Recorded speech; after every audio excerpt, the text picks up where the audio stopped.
Thanks for reminding. Mhm.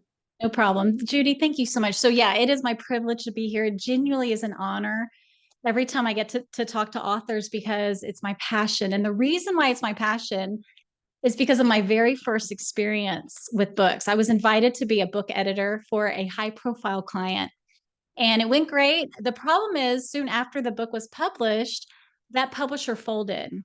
And along with him went his authors and his authors' books. And so they were very confused, really unhappy. They felt powerless over their own books. And a couple of them turned to me for help. And I decided to set out to help them to solve the problems that had happened. And so it took about a year. It was really difficult. But along the way, it ended up being this magical journey. To be honest, it was wonderful. So one of those authors ended up winning a national award for the South U.S. Oh, region for his book, and then the other one today is a dear friend. She is still an author and is still impacting people around her. And so what I realized for my own self in that is that books are actually my joy. I had been totally happy as a corporate editor and a business editor, but I suddenly realized that this is actually my joy. And so I pivoted, and my team you know set up a system that solved authors' problems so that that would never happen again. And so that's why I'm here today. I don't want you to make the same mistakes that other authors have made before you. I want this to be an empowering journey. I want it to be joyful. And so today I want to share the 5 steps um, of that publishing process. I want to share just some key takeaways from each step. But it all starts with just those 5 steps. So thank you, Judy. Thanks so much. you're most welcome. And as a writer myself, I really appreciate your heart and what you offer. Writing is such an intimate and emotional process, and it's really nice to know that there are people like you out there that can sympathize, empathize, walk with us in a caring manner, and we're not left to the cold corporate Mhm. denizens, I guess. Um, Now, you mentioned that there are 5 stages. You break the publishing process into 5 stages. How do you break that down? What are the 5 stages? Yeah, so there's 5 steps. Now, I do want to say that you may have heard that there are 7 steps, 10 steps, 15. The the reality is that there are hundreds of choices that you need to make during a book. Each person is going to categorize them differently, organize them, label them differently. It's the same process. So I call it 5 steps. It doesn't matter who you work with. It's the same process. If you're a fiction writer, if you're a nonfiction writer, if you're a children's book writer, it's all the same. Okay, so I call it 5 steps, and my 5 steps are this. The step one is materials development. And that is essentially everything that you need to do with your text and your images to get it book ready. Okay, so that's text and images. That's step one. Okay. Step two is graphic design. And that is taking your text and images and making them look good. So that is your cover design and your interior layout or Mhm. formatting. Okay. Step three is printing, and that is getting your nice cover and your nice interior and getting it into finally in book form. Step four is distribution, and that is making your book accessible worldwide for the whole world to reach. Okay, and then step five is marketing and PR, and that is spreading the word about you and your book. So those are the 5 steps. But Judy, it all starts with step one, which is materials development. Correct. And so that includes the writing process. And so that's kind of where someone like me would come in. I'm a ghostwriter and a writing coach. So some people, they really have a passion to write their book, but for whatever reason, they don't have the bandwidth, they don't have they lack confidence, or they need accountability.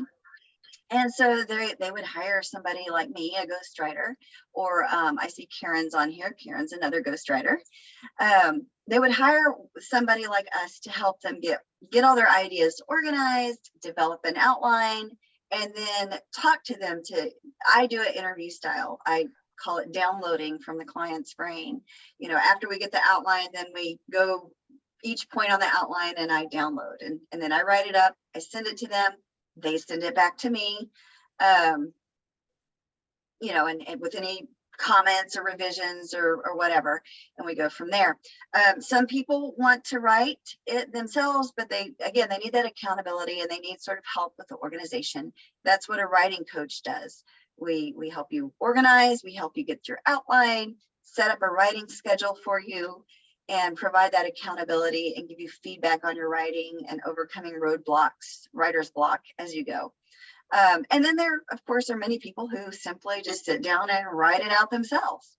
So but that's just writing. What all else is involved besides the writing and the materials gathering stage? Yeah. So it's, what the writing is actually the hardest part. So I call materials development the most challenging step, because out of every 1,000 writers, statistics say that only 30 are going to actually reach the finish line. And I believe it, because I meet people every day who want to write a book, but very few actually attain that end goal. And so accountability in this step is absolutely key. So accountability and getting your words down. It can be with a writing coach like Judy, or a ghostwriter, but find that accountability.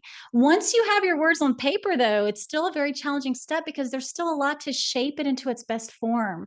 So after you have it down on paper, then it undergoes developmental editing, which is looking at that big picture and making sure that it's in its best shape, the most cohesive, the most clear organization, and the most marketable shape that it can be. I love this step. It's actually one of my favorite steps. And then once you have that in place, it's about line editing, copy editing, which is at that sentence level, transitions and cohesiveness and grammar. And then it goes through proofreading, which is, just that meticulous combing of punctuation and grammar. So it goes through the writing, developmental editing, line and copy editing, proofreading. That's all in this first step of materials development. And then don't neglect your images. That's a big factor here. A lot of authors don't realize that their images need just as much attention, because the images can really bring down your book or really elevate your book, depending on quality. So it's really important to scan high resolution images, or hire an amazing illustrator, or pay good money for a stock photo. It's worth it. It's worth investing in your images. There are 6 ways that you can get an image into your book. And and if you want to email me after, I'm definitely happy to help you with that. But all of this is in step 1. It's all materials development. Yes, and we'll get to this in a little bit. I don't want to skip ahead too far, but as you know, I had the wonderful opportunity to interview the cover designer who did all the Rich Dad Poor Dad books a while back, and she talked about the same thing: how getting high resolution photos and just the importance of having a good quality photo, and how so many authors, unfortunately, don't understand the importance of this step. So now you've got your text written, you've got it edited to the nth degree, you have your images. What does the graphic designer do with all that?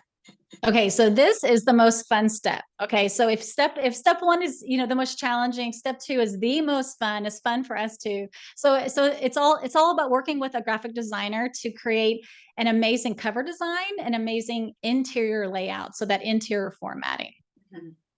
Okay, yeah, and we're talking the formatting and the cover design. Formatting is also called layout, right? Okay. Yep.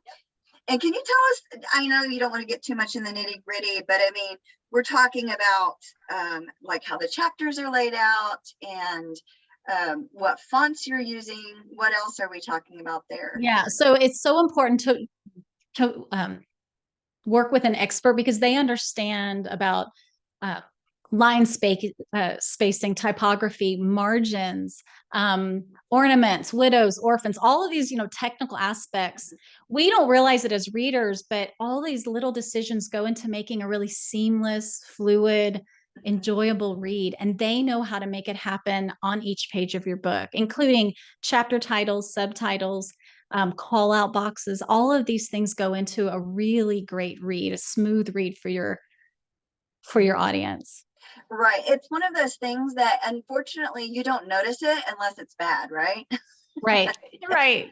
Yeah. And then cover design. I know you and I've talked about this, and I know I've talked with other industry experts that unfortunately, I think this is a step that people underestimate is your front and back cover. And I even reposted some of your posts a few months ago on this, because your cover, the front cover and the back cover, those are one of the, and imagine these words in all caps, the most important factors in determining a book's success. I watched a webinar that was, there was a lady who used to work for E! Magazine, and she was in charge of looking through all the thousands of books that get sent to E! And this was to be featured in a magazine. It wasn't even a publisher. I think she said she spent about 6 seconds per book, you know, because the volume is just too high. And it's the same thing with a publisher, same thing with a book retailer.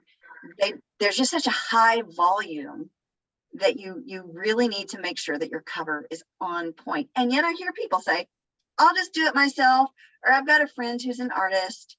What are your thoughts on that? Yeah, I've actually seen a few DIY covers that are really impressive. So I know it's possible. I would never take it on, and I love art, and I'm in the industry. I personally wouldn't take it on because they know things that we don't know. They really know how much an eye can take in a short amount of time. They're just pros, and they study this day in, day out. So it's really worth it. They are worth every penny of their cost for, a really good cover designer is worth it. So Right. And I feel like, anybody can probably research it, but they're going to know the trends too. Just yes, because yes, you're a market great trends. artist or a great graphic designer doesn't mean you know what the trend is. Yes. When I talked to the Rich Dad Poor Dad cover designer, she was telling me like European artists like certain looks, age groups like different looks, versus America, British versus Australian versus American. They all have certain things that they prefer more. So you really want an expert, somebody who keeps up with all that, so that and this is another kind of side note, you need to know your audience, so that you can tell them what your audience is. But an expert, somebody who does it for a living, is keeping up with all of that, and they're going to be able to get you a cover that's going to give you a higher chance of success. Yeah, that's and good. so this brings us to printing, and what all does that involve? Printing, step 3, can be the most emotional process. And I say that because I've seen my authors, go through the process. I thought I knew how they felt on, for that moment that they actually unpackaged their book, until I got my book for the first time. I slid to the floor and cried. I mean, I was overwhelmed by the relief, the joy, the exhaustion. I was just overwhelmed. It's amazing. And so it can be very emotional to see your book put in your hands for the first time after months and years of effort.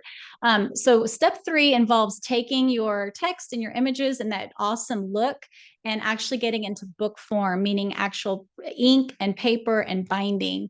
So it involves uploading your files, ordering a print proof. Never skimp out on that print proof, just the one single copy of your book, to make sure that it that everything is perfect and in place, and then placing your first book order.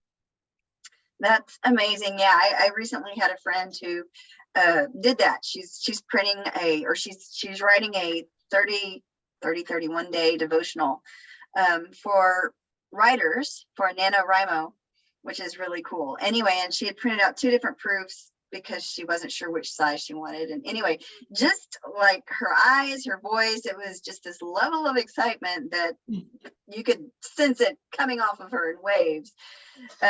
So what are the options for people at this stage as far as self-publishing? Yeah, that's a good question. So there are actually two different types of printers. Okay, there's There are offset printers, and then there's on-demand printers, and each one is good. There are pros and cons to each one. An offset printer is great at quality. So, I mean, sky is the limit in terms of ink types and paper choices and bindings and, leather bound and etching. So I use them when I need a really large bulk order for like a company, for example, or if I want something really elegant. So so for example, if I'm doing a coffee table book, I always opt for um, an offset printer because it's just luxe and beautiful. Okay. The other kind of printer is on-demand printing, and the big value of on-demand printing is ease and affordability. So instead of needing a big bulk order and upfront costs, they can print on demand, whether it's one copy or 1,000 copies. It's printed when you need it, anytime you need it, no upfront costs, which makes it amazing technology for us. It's not as good in terms of quality. You're limited in terms of your paper types, your sizes, your binding quality. So it's not as good in the area of quality, but the ease beats all. And so that's the kind of printer that most self-published authors use is um, on-demand printing. Yeah, something like Amazon um, KDP. So now we're to step 4, which is distribution. So tell us what needs to happen at this stage. Okay, so this is so step 4 is what I would say is your most empowering step, because it's all about taking your book and making it accessible worldwide. And it doesn't matter how often I prep my authors that it's going to Amazon, it's going, to barnesandnoble.com. Them seeing it live on the website always, just kind of blows them away. And so it's extremely empowering that self-published authors now have access to amazon.com and barnesandnoble.com. And so that's all about this step. It's all about, retail marketing copy, accessibility, retail pricing, um, Library of Congress numbers is sometimes involved, copyright is sometimes involved, but it's just all about getting your book out there into the world. Judy, I also call this the most important step, and I'll tell you why. This is the step that really determines who has control of your book for the lifetime of your book. Mm-hmm. So, when I opened up, at the start, I was telling you that authors had signed on with a publisher, and when he folded, they kind of went down with him. Whoever is listed on Amazon.com as your publisher is the person who, or the company who owns your book, who controls that book. It's your property, it's your text, it's your ideas, but the actual product, the book, whoever is the publisher controls that book. And so you have many options as a self-published author. I'm sorry, as an author, you have many options. You can work with a traditional publisher, and they are listed as the publisher of your book. And if they foot the bill, well, then that's fair. They get to keep, most of the royalties, and they control the book, and that's fair. You might work as a self-published author, meaning that you foot the bill and you are the publisher of that book, and you get to keep 100% of royalties. And so nobody else controls the book but you. And and then there's also hybrid publishing, where you pay some, they invest some, and it's a partnership. They are listed as the publisher of the book. But be careful, because what happens is a lot of authors sign on with companies. That company gets to control the book, but you've paid for a bulk of the bill. You get to see very slim margins, and you are totally dependent on how that company is doing. So if they fold, if they go under, or if they have terrible service, you're stuck for the lifetime of your book. So be careful. Another word of warning is that Amazon KDP offers free ISBNs. I don't advise free ISBNs at any time, because really what they're saying is we get to be the publisher of your book, meaning that we're going to be listed as the publisher. So if we ever go down, you go down with us. You don't get to own, control your book. And so it's a common problem that I see, that it's free ISBN, and it seems exciting. it's not worth it because they are listed as the controller of the book. And I don't like that. So if you're going to self-publish your book, make sure that you control your own book, that you are the, Mhm. the owner, and that, but there's no middleman. Okay. Mhm. You don't want a middleman between you and your book. So just think really cautiously before you sign on with any company or before you go with a free ISBN. And that brings up a couple of points. Two things that I have off on the tip of my tongue here, but one is I do know 2 or 3 really good hybrid publishing options that will do their due diligence. They've been around a while. They're going to make sure that you, they're going to aggressively market your book. They're Excellent. going to, they're going to give you a good deal. But as you say, I've also heard of many others that are, they take your money and yeah, you've got a book in print, but not much else. Right. The other thing is that I know that you have said that you help authors. One thing that you can do is help authors set up their own imprint. Yeah. So that's a really good solution. I have authors tell me, I want to manage, control my book. I want, 100% royalties. I want to control it, but I don't want to look like an amateur out there. I don't want my name on, on Amazon.com so that, it just kind of looks amateur. I totally get it. And so instead of putting your name as the publisher, you can choose a publishing name, some kind of imprint, and list that instead. Nobody has to know that it's you, with a really great cover and a really nice layout and a different name that's not yours. It's going to stand toe to toe next to other books, and no one's going to know that it's really you, behind the scenes. That's awesome. I like that. Um, Yeah. and the thing, talking about the rights, I just wanted to give this as an example. This is and this is talking about a traditionally published book, not a self-published or hybrid published. But I know, like J.K. Rowling, who wrote the Harry Potter series, of course, that was kind of an issue because when they started writing these new movies, the prequel movies or whatever, she had signed, like she no longer owns the rights to any of those books, the original Harry Potter series. So that was a little bit of an interesting dynamic that she and the movie makers had to work with as they were. I think she's written several other books and Karen probably knows more about this than me, but she's written several other books in the Harry Potter universe, and then they've made these movies.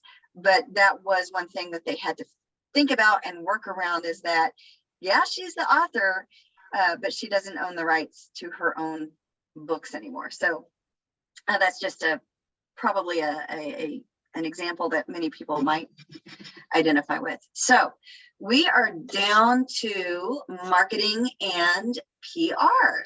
And this is about getting the word out. And I know that you put this stage last, but I like to encourage my clients to start thinking about this and even working on it as soon as you get clarity about what your core message is of your book or your core premise. People will say, well, I'm not exactly sure what I'm going to write yet. Like I know in general. You can still start saying, hey, start sending emails out or putting out on social media. Hey, many of you know I had this struggle with cancer, and it was really hard because of whatever. And but I've come through it, and I've decided to write a book about it, and I just want your support. And if any of you guys would like email updates, let me know. It's simple as that. And then you can just talk. You don't even have to be very far into your book, but just sort of like tell them regularly what's going on in your writing world. I really had hit a writer's block, or, I got through this stage of the book and then I was stuck. And so I even had the friend I mentioned who's doing the NaNoWriMo devotional. She even had everybody, or was asking for prayer using her email list as, if you'd like to pray for me regularly on this journey, please, sign up and I'll send you email updates and remind you to pray for me. So there's a lot of things that you can do that way. And again, it's on social media, it's email, obviously talking to people about it in person is always a good thing. There are great authors assistants and publishers who will help you set up an author's website, and you can blog on it if you're, you know, inclined that way, blogging or podcasting about it. One of my current clients, I think she is starting a podcast. And so I've told her, like, you need to be mentioning your book on this regularly, and incorporate it. Because, you know, if you're writing a book about something, chances are it's relevant to whatever you're podcasting or blogging about. So mention it. Build anticipation early, start generating interest, building your email list, or whatever it is. What can you tell us about the stage, Ella? Yeah, really great points, Judy. So yes, it's called step 5 because it's going to take the whole lifetime of your book, but really it should start at the very beginning. Okay. So a book marketing plan and a PR plan, it really is about spreading the word for your book. And it's about understanding the book marketing landscape, identifying the possibilities that make sense for you and your book and your budget and your time commitment, and then setting out a clear plan of action. It's not a day, it's not 3 months, it's not 6 months, it's genuinely over the lifetime of your book. It's a long commitment. There are 6 aspects that I like to include in our marketing plans. So it starts with just the foundation, right, of who you are as an author, what your brand is, who your target audience is, and what are your goals. And so, just like Judy said, it starts at the very beginning, right? At that manuscript stage, it starts there. Your identity and your goals. Who are you and where are you going? And who are you talking to, right? A second aspect is your circle of influence. So it's about taking the time to identify everyone in your circle of influence, work, at home, at church, in your neighborhood, everyone that you've ever come in contact with. Think about a call to action for each of those people. How can you leverage them? How can you inspire them? How can you involve them in some way? So just really think about that. A third aspect of book marketing is your online presence, including your website, your emails, your social media, your online groups, any ad campaigns that you might run. That all falls into that aspect. Another aspect is media.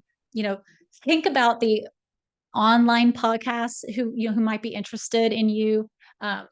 Traditional media, radio, newspapers might be interested. It's all about pitching them and appealing to their audiences, scheduling those interviews. So that's a major part of it.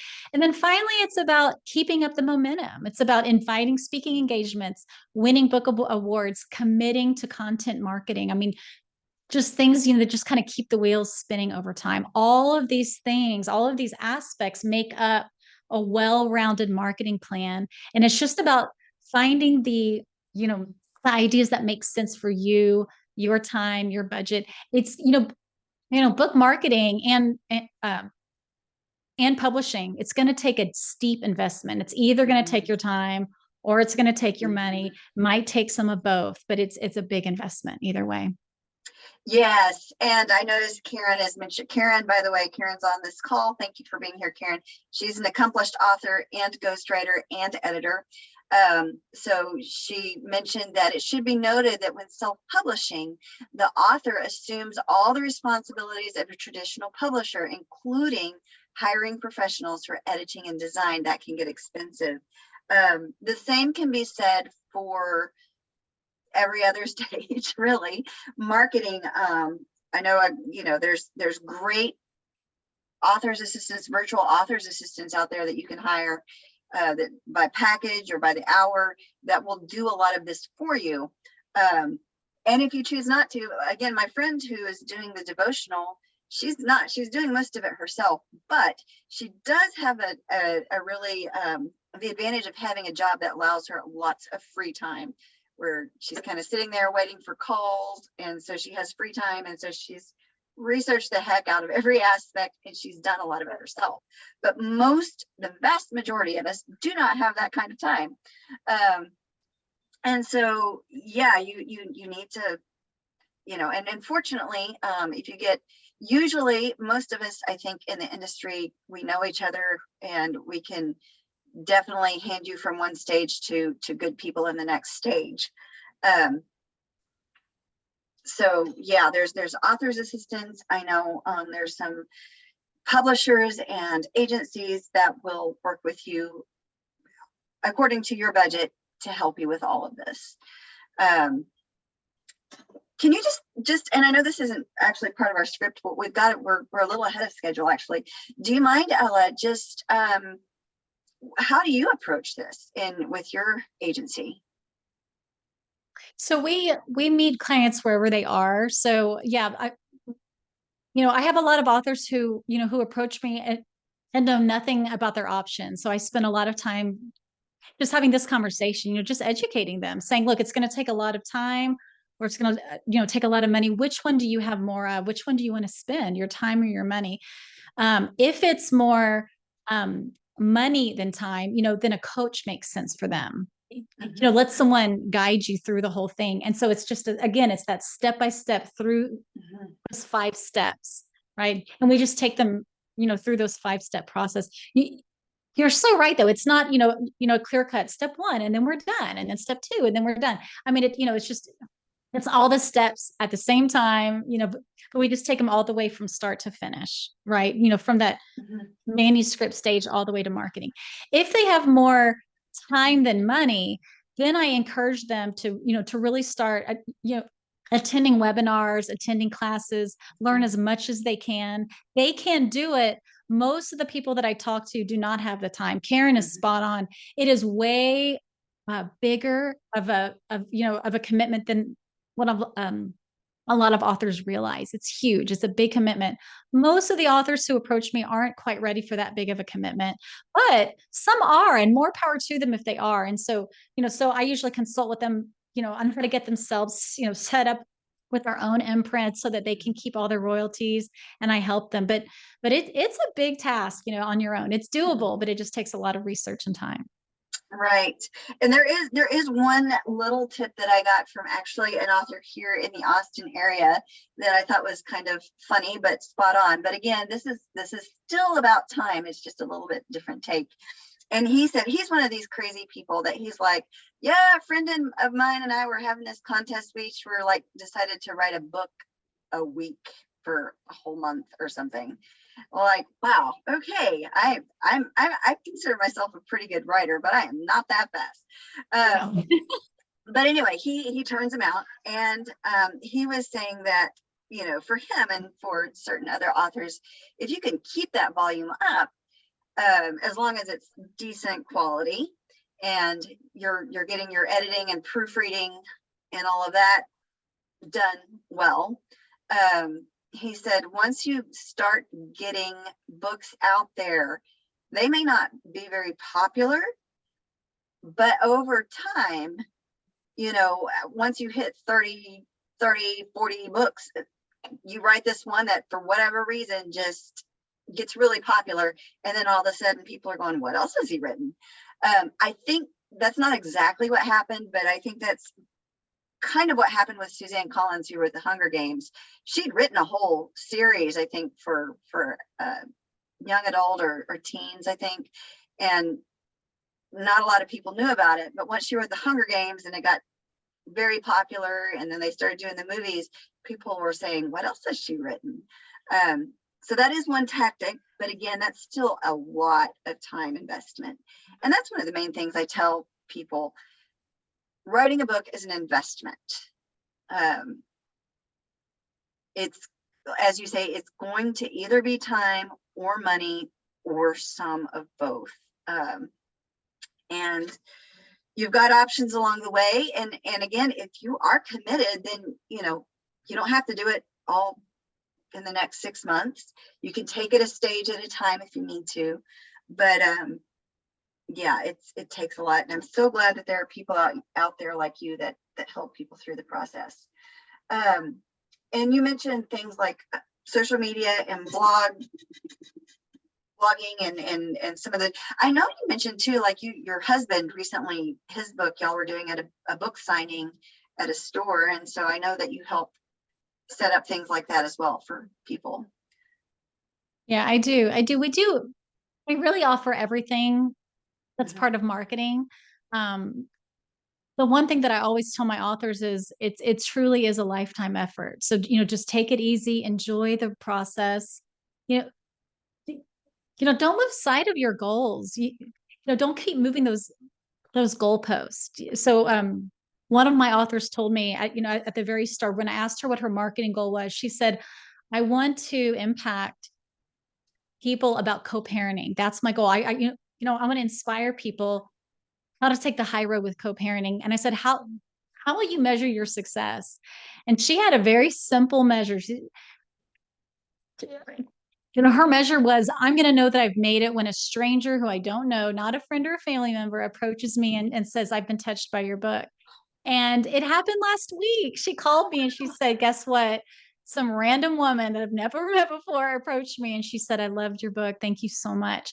I mean, I got the goosebumps because I said, "Look, don't, you know what, you, you've got years ahead of you. You're going to get a lot of speaking engagements over time. You're going to get a lot of milestones. Don't lose sight of that most fundamental measure of success, which is just inspiring people you don't know. That's what it's all about." So Yes. And I will say, I don't know if it's just the people I've had the fortune to run into or what, but I have been very blessed by the fact that most people, when I talk to them, they're not wanting, the vast majority of people don't want to write a book to make money. Most of them are in it to make an impact. And interestingly enough, you mentioned doing the social or the public speaking engagements as a way to market the book. In fact, oftentimes there are many, my current business coach, for example, told me that there are speaking engagements you cannot get unless you've written a book. So a lot of people do it for the kind of the opposite reason. They write the book so that they have a way to get the public speaking engagements. That's just a side note. And so, oh yeah, I was going to mention that for those of you who are interested in content to help market your book as a ghostwriter, I offer those as add-ons to my book packages. Ella, anything else about the process that you would like to add? well, no, I guess I would just say that it is very, it should be a joyful journey. It's very rewarding. Take your time, make it worth it, make it quality, make it count, and just enjoy the ride. Yes, for sure. Thank you so much. I know we have at least one question that's come in. Dee asks, if you are on a tight budget, are there experts in cover design and printing who are fairly reasonable? So great question. Tight budget is, you know, I don't know what you mean by a tight budget. I do know a friend of mine actually, he has found on a freelance website, he's found a guy that he adores, who's just made all of his covers. I think he has 5 books now. He's made all of his covers. Each of his cover designs cost $250, which in my world is extremely very reasonable, actually, very reasonable. And his covers look great. So he's really hit on someone really fantastic. And so if you're on a tight budget, go on those freelance websites like Upwork, and just browse those portfolios, really take your time, make sure that their portfolios look really good. You can absolutely find good covers at a decent price. Yeah. Yes, and I know, I think at least the last time that the 2 cover designers that I know quite a bit about are one of them is like around 300, 350 for front, back, and spine, and the other one is 850. And I feel pretty good about the quality of both their work. So there's a bit of a range there. And then we have Linda says for the publishing name, can it just be a DBA? Absolutely. Absolutely. Just make sure to check that nobody else has that name. Use it. It is so worth it because, you know, it just makes you look more professional. So, yeah, great question. All right. Does anybody else, if you have a question, you're welcome to just unmute. And Kim, go ahead. You're still muted. Yeah, thank you so much, Ella and Judy. This is really interesting. I have a question, Ella, about what like a patterns you might have noticed in your experience running your business in Houston, just in terms of like something, a common theme that the most successful nonfiction books have. Maybe not necessarily in terms of content, but like or your favorite clients, or the clients that seem to, you know, have had the most success in terms of like garnering interest in their books.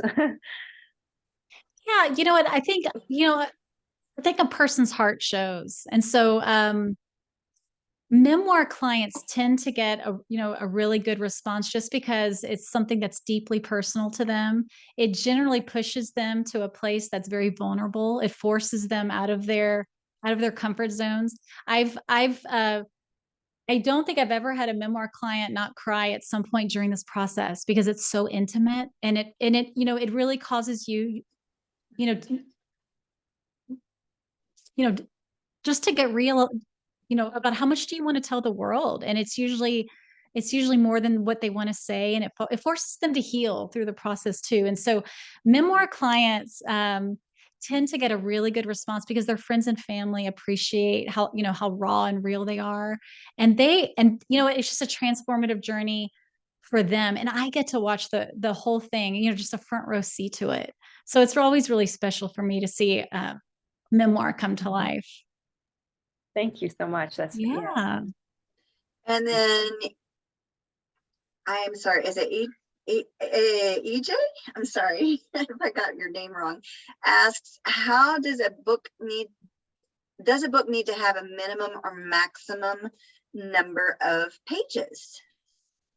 It does. Yeah, it does. I think at Ingram Spark, I'll have to email you back on that. I'll get back to you on that question. But yes, there is a minimum number of pages at certain printers. You know, so they print their, you know, their file requirements online, and you can just find, you know, those requirements online and see what that is. Normally it's, you know, it's never been a problem, you know, for my clients ever. So it's normally not an issue. You know, once you get your front matter, your back matter, copyright page, title page, all of your body in there, it's honestly, it's never been a problem. Yeah, and I would say on that, I know just industry standards, typically a nonfiction books just normally tend to run 35 to 50,000 words, which I know if you're not used to talking about writing books, or word count may sound like a weird way to do it, but it's because of what Ella was saying about the formatting, different formats and margins and spacings and fonts will put different, you know, the same size page might have different amounts of word depending on what font and layout's being used. So industry uses word counts. So a typical nonfiction book is 35,000 to 50,000, if I remember correctly. And a nonfiction book, I've heard 50 to 80, and I've also heard up as high as 100,000. I know right now I'm reading through the Wheel of Time series. And those are immense tomes. They're like 400 some odd pages. I think that's like well over 100,000 words per book. And Karen just weighed in, for those who write fiction, there are genre guidelines, but that doesn't make it a rule. It's a guideline. I also know I've seen a lot of interest in the last, and I hear that it's in many books, which I don't know. I'm going to guess, I think that's about 60 to 100 pages. So like between 15 to 30,000 word is a mini book, I believe. There's been a lot more interest in writing those recently. I've had 2 or 3 people talk to me about that. And those are nonfiction. I don't know. Have you heard much about the mini books, Ella? No, not too much. You know, I will say this. I do have a lot of authors who do feel insecure, you know, about their manuscripts being too short. And nowadays people are not, they're not bothered by a short book, and we don't have a lot of time anymore. And so a short book is actually kind of a selling point nowadays. It's really not a problem. So Yeah. Awesome. Any other questions? Anyone have any further questions? All right. Well, I have Dee and Linda and Kim and EJ. I'm not sure I'm saying your name right, but I have you guys entered in the drawing for a free blog post or other piece of writing up to 2,000 words. I will be doing that drawing on Thursday, and I will announce the winner on Friday. I guess, yes, thank you, Dee. Thank you for being here. I guess that's it. Thank you, Ella, so much for being on here. This is wonderful. And for anyone who is interested, I will also be posting the replay next week. So thank you all. We'll see you guys. thank you. Bye-bye. Bye.